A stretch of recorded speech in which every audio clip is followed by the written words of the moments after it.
Hey, everybody. Welcome to episode number 5 of Be My Guest. I have a really special person coming on the show today, which I'm going to talk about in a quick second. But just want to let you know if you're seeing this on video, you see the different backgrounds, some kind of wonky colors. This is actually kind of an impromptu interview. I really wanted to get this one in because I think it's really important, something that we haven't as a community truly touched on. And thankfully, the person coming on was able to give me some time today on a weekend because he's a pretty busy man, and we're going to get into why. So just want to make sure I got this in. You can see it's a little bit different, so I apologize for any visual deficiencies there may be, but I'm really looking forward to this conversation. Got a real special guy coming on, as I said. It's someone that I look up to really first and foremost as a friend, but definitely as a mentor as well, someone who's been in the industry for a very long time. He was the general manager of my last property, which means that he also had the distinct pleasure of firing me not once, but twice in the last 8 months. And yet he's still coming on here. Guess that kind of shows how good of a person he is. But let's bring him in right away. General manager of a New York City hotel, my last hotel, Paul Lee. Paul, how are you doing today? I'm good. How are you, David? Good. So as I said, you're coming on here with the distinction of firing me twice. And when I say that, I joke. Paul did have to break the news to me as COVID kind of came along back in March that I was furloughed, and then several months later that I was transitioned to layoff. Not his fault. Don't blame him for 1 second. And that's why we, kind of able to kind of have this friendship continue. And he's really been, like I said, a great mentor to me, someone I truly do look up to. So I'm really appreciative that he's able to come on today. And Paul, thank you for being my guest this afternoon.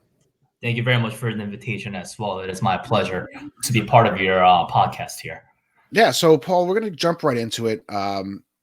As everybody knows, let me just first say again, if you want to be my guest, please reach out to me on LinkedIn.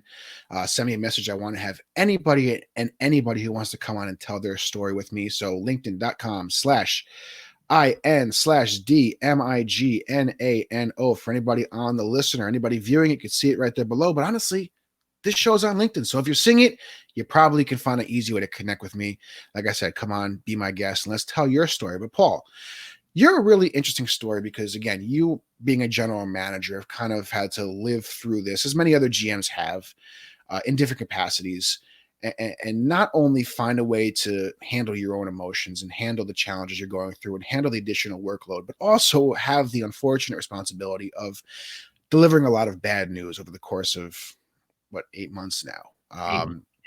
In our particular scenario, in your particular scenario, it had to happen twice. And certainly a lot of emotions go into that because I think it's fair to say that a large majority of GMs, I won't say everyone because I'm sure there's some out there, but a large majority of GMs really do care about their teams as a family, as people that you really want to look over and take care of. And I can speak again for my own personal example.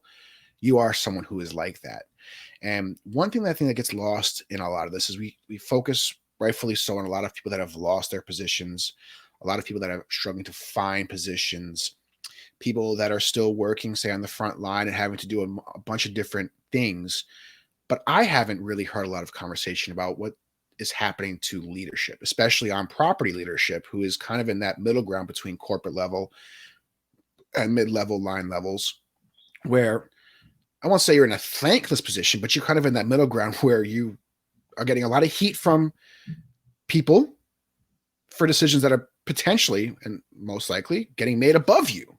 And you're just kind of being that messenger and bearer of bad news. So, Paul, give us kind of a rundown real quick of who you are, your background, how you got into your role as GM of our hotel. Absolutely. Once again, thank you very much, David, for your introduction, of course. So, being myself as a general manager for New York City, this is my actually third position in the greater New York City area, including New Jersey, actually.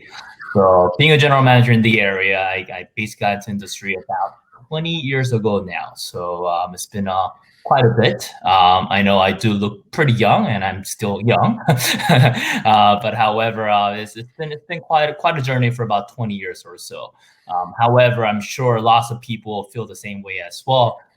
we really haven't seen anything that's close even to COVID-19 situation that we're going through at this point. Even the combination of 9/11 times in New York City, as well as the 2008, 2009 recession period, we haven't seen anything close to this thus far. And, you know, a lot of cities has been hurt. A lot of countries has been hurt. However, as we know, New York City has been probably suffered the most, being a very urban area, highly driven by business transient guests traveling, and those guests are all gone. And a lot of our travelers comes from European countries as well, and they're not coming at this point. So New York City has been shut down since mid-March, right? About yeah. And our hotel had closed down around March 26th period.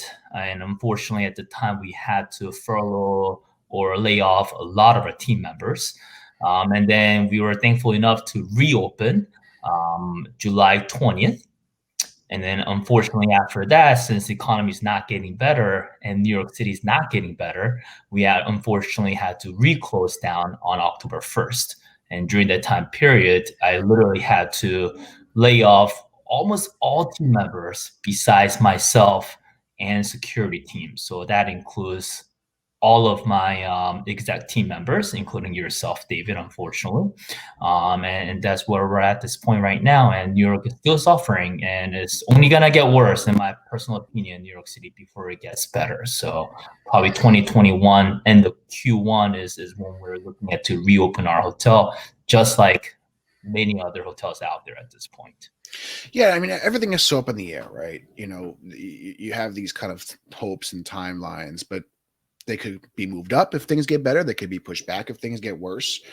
But all of this is, again, myself, pretty much anybody out there, but especially yourself, someone who has worked through this entire process, can become very mentally draining. So I know this is about 8 months ago now, so it's not exactly fresh, but as we kind of moved into COVID and through that second and third week of March, where we really started to see that drop off at our property, and we're having a lot of difficult conversations in terms of what's going to happen, what can we do? We're trying everything we can.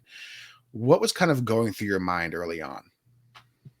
Well, I mean, I spoke with a lot of my EC team members, exec team members at the time, including yourself, David. But I was trying to be very optimistic about it, saying, hey, this will last a couple months, and afterwards, we'll be back to normal, and we'll be able to kind of pick up where we have left off, because a lot of hotels have seen January, February has been a tremendously well-performing months, and we're like, woohoo, rocking into 2020. We're gonna be hitting that number, and then looking into our we always love to talk about bonus, and we'll be doing so well, and it just didn't happen the way we expected, or I have expected. It's just very, very shocking. And I thought it will be back to normal in a few months. And just like any other people would have thought, I first thought this was just a normal cold that's a little bit severe than normal flu season, and we'll get better from it. But it didn't. Yeah. So you talk about staying positive and staying optimistic, right? And as a team leader, you have to show that. I won't say it all times, but most times. Is that how you really felt? I really tried. I really tried to stay optimistic. And my number one goal is to make sure that I don't show my emotions of nervousness or be upset about the situation of those sort. I was very disappointed, of what's happening around the world, but I just want to try to show the optimism towards the team members, try to show that smile, and try to, make the best out of it as much as we could. But that all kind of stopped when I had to kind of start furloughing or laying off our team members. And one of the main thing is, when I was laying off our housekeeping department as a whole department, we had to lay off about close to 45 team members to 50 team members coming from a housekeeping department. And the hardest thing was, I think one of my executive housekeeper was next to me at the time when I was delivering the message to our team member. But, I really showed my emotion at the end, because the thing is, I made a phone call to our one of our housekeepers. She's been great. I'm not going to mention specific name, but she's been our great housekeeper and one of the best. And I called her, of course, there's a little bit of language barrier. So delivering all these, nitty gritty about detail of layoff, how the whole unemployment works, insurance works, all of the nature, she needed a little bit of a translation. So I asked her if she need to get a translator, and which we have it readily available. She said her son could deliver the message.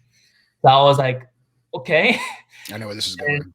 her son comes on, and I was expecting her son to be a little bit much older, maybe into college year or whatnot. But she had a younger son who was translating for her, and it sounded like he was maybe in elementary school or whatnot. So I'm basically delivering the message saying, "Hey, To a kid. as of tomorrow, your mom doesn't have job anymore, and I'm really sorry, but this is a situation we're in." And for him to deliver that message to her, and her to, instead of getting upset or whatnot, her coming back saying, "Hey, Paul, I understand the situation. Thank you very much for everything you've done. Just give me a call whenever hotel's back up running. I'd love to work with you again." That message really touched me. So even thinking about it right now, it just makes me a little emotional. But it definitely, I didn't even know that story. It's making me emotional.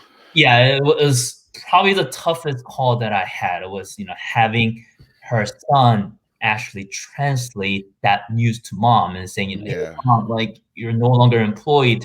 And probably back of his mind and back of, that housekeeper's mind is like, okay, what are we gonna do? How are we gonna pay our rent? How am I gonna, give food to my kids? And Right. on background noise, she has a little baby crying as well. So I'm like, okay, she has more than 2 kids or 3 kids. So Wow. I'm like, it's it's just very horrible. So I just felt very bad for my, for not just for myself, but for entire family of hers. I'm like, I don't know what else I could do. So, And unfortunately, there's really not much you can do, right? Because again, a lot of these decisions are getting made above your head. You're just the mhm. bearer of bad news. So, how do you, as someone who is a leader and someone who does care a lot about the people, go home that night after that and keep yourself going? Lots of whiskey. Well, yes, I think the liquor companies have been doing a great Yeah, job right now with come that. home, start drinking, with all seriousness, yes, I was drinking, but I try to talk about it as well. I can't try to hold it myself. I gotta share it with somebody else. So I was talking with my friends or whatnot, just sharing the story, and them empathizing with me and me hearing other industries suffering as well. It just it kind of puts it out there for us to share. So once you start sharing with other people about either good or bad stories, I think I find myself opening up more that way and feel a little better at the end. So, uh, this kind of all comes in full circle, right? Because you're talking Mhm. about early on, you have to kind of put on that smiling face. And regardless of how you're actually feeling, you have to stay optimistic and positive and present that, you know, energetic environment. Then you're talking about the really hard conversations you have to have and the impact that takes on you, right? But at the same time, especially after the first closure, you still had a team on site. It wasn't a full team, obviously, but you Mhm. still had certain departments that were still there. There still were certain things that had to get done. So, what went through your head, and how were you able to separate those two things? You came back to work on, say, April 1st. Now you only have a skeleton crew doing just basic maintenance stuff. Still have to lead that team and still present a positive spin, but you are, from what I can understand, crushed inside. How do you separate that? It's tough. It's tough, but I basically focus one at a time, one at a time. So basically, when I come in, the first thing that I think about is what can I do today in order for us to get out of this hole as much as fast as possible? Is there something that I could do that's going to help the overall hotel in terms of making decisions? And what can I do to influence our corporate team and our ownership to keep our team members as long as possible, even though it's being on furlough status? What can I do to keep them on furlough status as long as I could instead of just laying them off? So focusing one at a time and looking into our accounting issues like profit and loss statement, P&L statement, looking into our cash flow to see what we can do to keep the cash as much as possible, and utilizing that relationship that we have with the vendors in order for us to not have to pay immediately, but try to hold it off as much as possible. And that really helped, focusing one at a time and giving that one task at a time to team members for them to keep going as well, so they don't have to think about, oh, am I going to get laid off or am I going to get furloughed. Giving one task at a time for them to focus and letting them know why this task is important and how that will lead into us performing better at the end. So kind of doing that, I guess, kept the team driven and kept myself driven as well. Do you think if you didn't have, say, the full skeleton team, but still a team to lead, that it would have been a lot harder? Did that make it easier for you, that you still had to give a lot of direction to different departments? It's different things because of the fact that, as a general manager, I'm used to more so drawing the big picture and kind of letting people know what the direction they need to go and kind of leading them towards that area would be my biggest responsibility. However, with the team members being gone or key managers being gone, I'm actually doing some of the stuff that I never had to do since 15, 20 years ago. So that type of stuff was definitely challenging, but that was challenging for other managers too. Because, for example, our executive housekeeper, her focus is in housekeeping. But now her focus is actually checking people in at the desk because she's the only front desk person at the time, and she needs to do all the check-ins. When the hotel reopened. When the hotel reopened, yes. So for a brief, 2 months time period when we reopened, and everybody pinching in and doing things that we never were used to do was tough, but it kept us going as well. So you talk about the emotions of these conversations, right? And of course, we're not going to name names, but more of a simple yes or no answer to this first part of the question. Was there anybody, whether it be from a furlough to a layoff, the first time or the second time, was there anybody that blamed you directly, said you were responsible? Yes. So how do you deal with that? Well, I just have to, I guess, face it, right? I mean, to them, they don't know what decisions are being made from corporate level or from the ownership level. To them, the person that's in the highest ranking is myself. So in their point of view, in their point of eyes, I'm the person making the decision. Right. So sometimes it's easier because they want to feel better as well. So deep inside, maybe they understand, but they want to find someone to blame too. So they can't blame onto the economy, and they want to blame a person, and they chose me. And if that makes them feel better, I'm okay with it, as long as it makes them feel better and they can move on from there. So it's tough. Yeah. And you're kind of, again, everyone's in this tough spot because we talk about, again, a lot of these decisions are being made above your head, right? And you talk about a lot of it's coming down from corporate, and that's not to vilify a corporate team. Of course, I think anybody who, or a lot of people in these scenarios, do understand that hands are tied, right? The company that I worked for and you currently work for, I was the first one and I will be the first one to say, I stand true to the fact that they did the best they could with what they had. They really, from the top level down, tried hard to do the best by their employees. Of course, things didn't work out for a lot of us the way we would like it to, but it's not because corporate didn't care. There was a lot of caring from the corporate team. So as you're talking to this person who is vilifying you for a decision that you didn't make, but for a decision that is the only decision to have been made from a company that does care, how do you kind of bridge that gap between, well, it's not my fault, but I'm not going to quote unquote throw corporate under the bus because it's not their fault, but I understand you're frustrated. How do you walk that tightrope? Well, I brought the person, kind of put the person on the side and talk to him one-on-one and just let him know the situation we're under.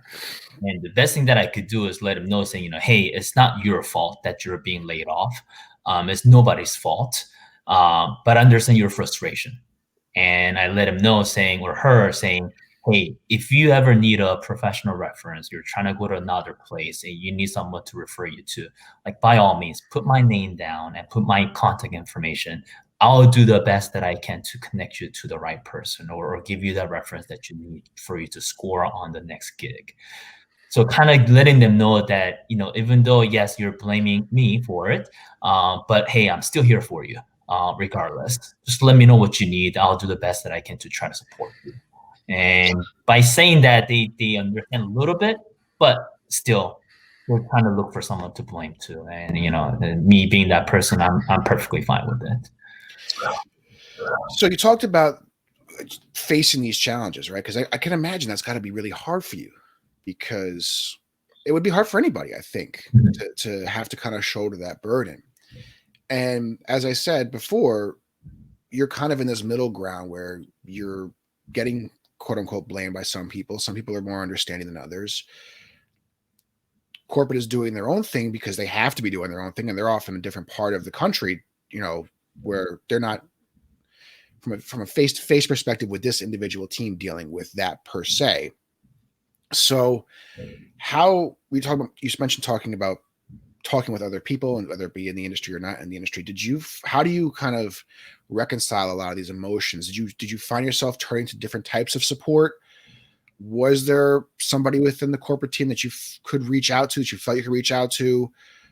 How were you supported through all of this? Because I feel like it could probably get very isolating. Yeah, I mean, it can look like almost just a single player, trying to go through all this motion and emotions. But the thing is about my company currently is that they really supported me all the way down. So even though some situations are bad or whatnot, and I gotta make a decision, it's literally a one phone call away to speak with the highest ranking person in terms of, let's say, HR related matter, like um, if I need to support someone's insurance, for example, and that decision is being turned down by other people or whatnot, and I got to reach out to the highest ranking of HR person within the company, she was just literally a phone call away. And I could literally do that and be like, hey, I need to make this happen for various reasons. Like, what can you do? Can you please help me through it, to go through it? And she'll be right there, supporting all the way through and giving me suggestions and recommendations of what we can do to help that individual, for example. So how did that make you feel? How did that help you kind of get through these last 8 months? It really helped because knowing that I have specific disciplines of people at the corporate level to be supporting my decisions or supporting what I'm doing at the property, it makes me feel a little bit eased, and it makes me feel that I could, kind of share the lack of my word, the burden that I have with other people that's on the corporate level, for us to kind of go through this together. So I felt like I wasn't in it by myself. I felt like I wasn't in it with everybody all together. Which, I mean, I think that's so important, right? And I'm sure, a lot of leadership people would feel the same about their company, and I'm sure there's a lot that wouldn't. And again, that's where I've really wanted to have this conversation, because I'm involved in the different online groups within hotels, and there's a lot of conversations about mid-level down, even somewhat corporate level up. But I haven't seen too much about the GMs and what they're going through and how they're able to continue, because you've already mentioned you have to deliver all this bad news. You have had the really unfortunate experience of delivering this really bad news to a child. You've, had to continue to work. You've had to take on new responsibilities you've never had to take on before. You've had to continue to show a positive message and a positive spirit, all while you're going through all this crazy emotions and seeing our economy collapse. And that transfers me into another part of this that I don't think anybody talks about. There's also the real risk of you losing your job, right? You are on less days, you're on scaled down salary, and there's a real risk of you being furloughed or you being laid off. And some GMs have been furloughed and laid off. I'm sure many have. How does that come into play as you're trying to balance all these other things we just talked about for the last 25 minutes? You still have to worry about your career. How do you do that? It's It's tough. I mean, when we went through the last layoffs, we literally had to lay off, as I said, almost everybody besides myself and security team at this point. So at the time, that went through my head. It's like, hey, am I in danger as well? Am I gonna lose my job as well? But if I keep thinking about that, I won't be able to keep the optimism that I want to have.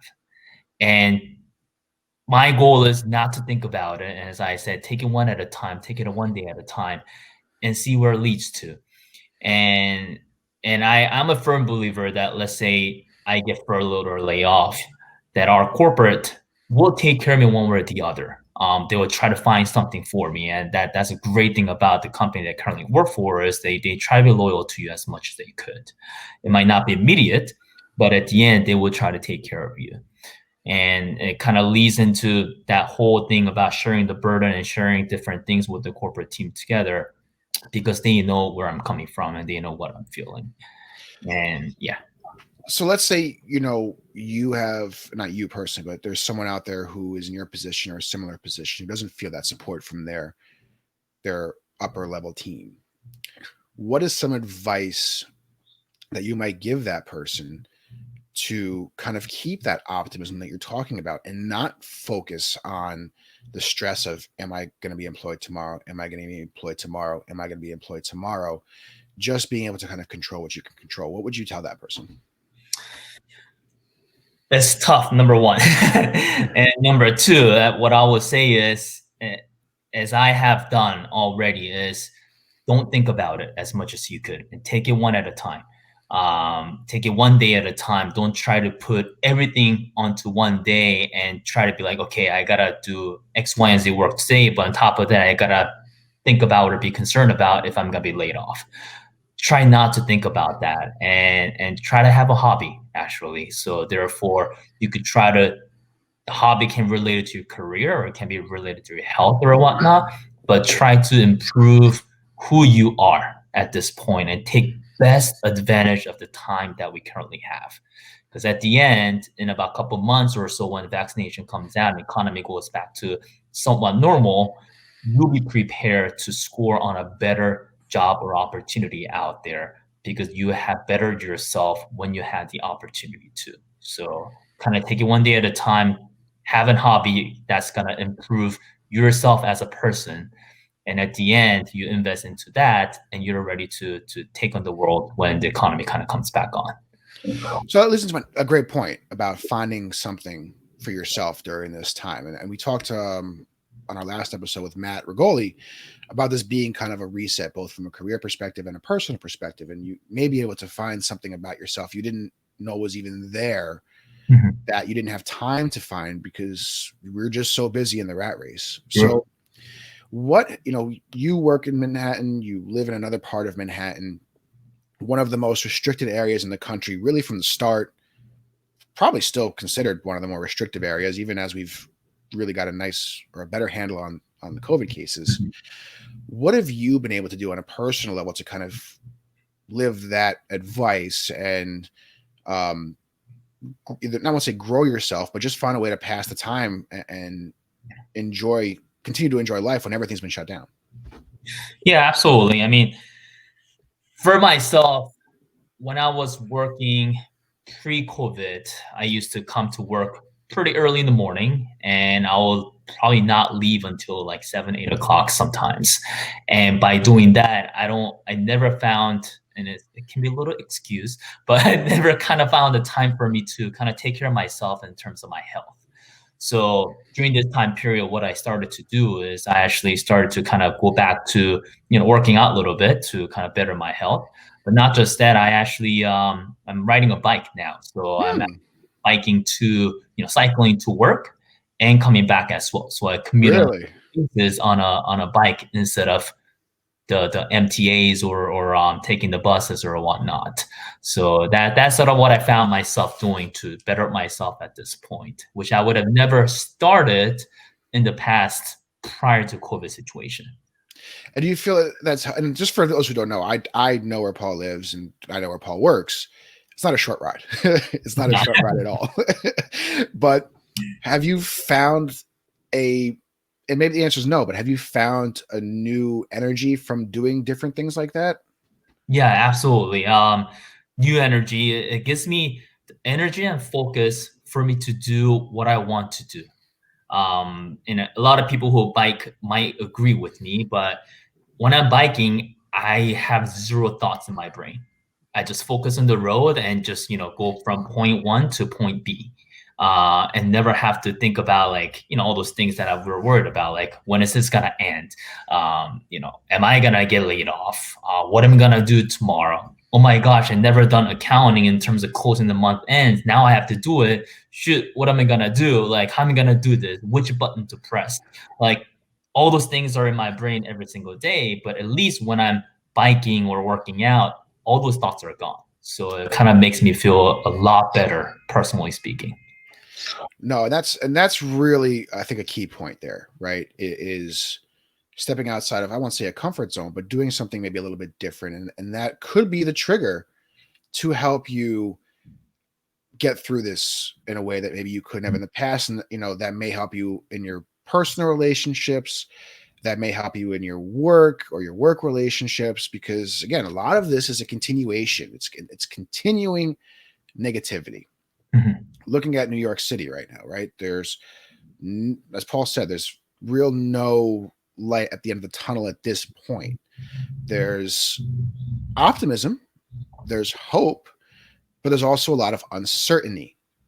And that's where a lot of this gets caught up. And I think a lot of people are dealing with negative thoughts a lot because of that uncertainty. Like if they just said, hey, listen, we're going to be back in full swing by May 2021, and there's a date people can look forward to, then I won't say it's not as bad, but there's hope. There's something that, by May we're going to be back at this, but we don't have a clue.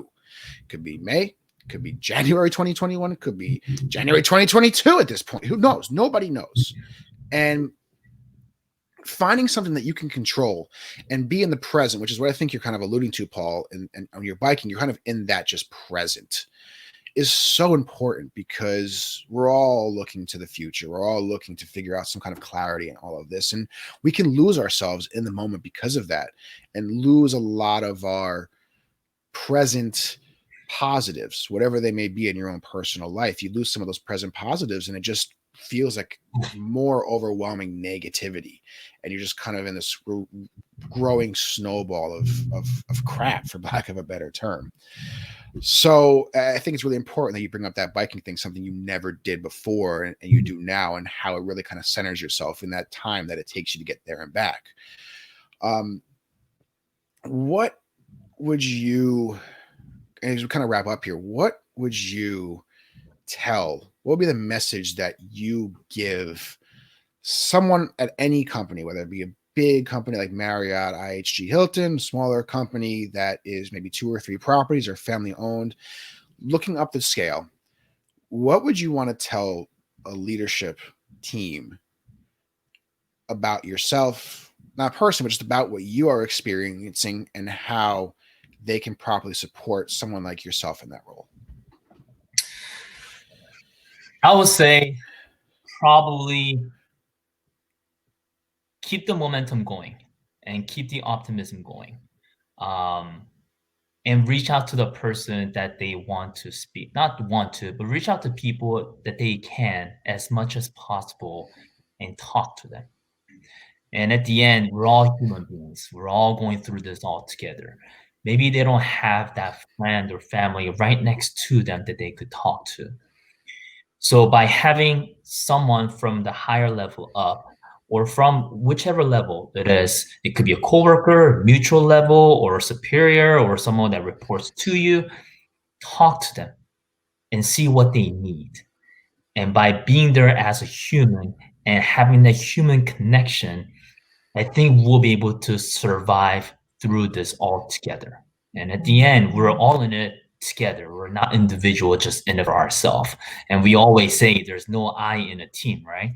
So there's right now, we don't want to put that I into it. It's not about me, myself, and I. It's about us as a human being, as a population overall in the entire world.